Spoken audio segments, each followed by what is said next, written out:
শত্রুর শত্রু যে বন্ধু হয় এটাই তার প্রমাণ। এই যে দেখেন, এটা একটা, আর ওইখানে আপনারা দেখতে পাচ্ছেন এটা একটা।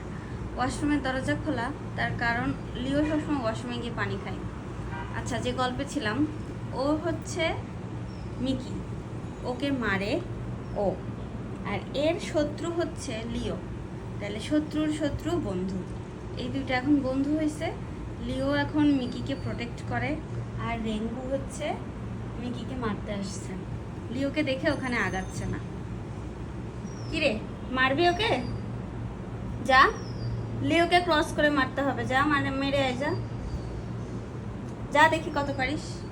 লিও রেডি, লিও অ্যাটাকিং মোডে যাও। মিকি ভয় নাই তোমার। রেঙ্গু আয়, কাম কাম। লুক, এখন পিছালি কেন, পিছালি কেন, আর এভাবে গিয়ে গুটি সুটি মারতেছিস কেন? আয় আয়, একটা মার হয়ে যাক, আয়।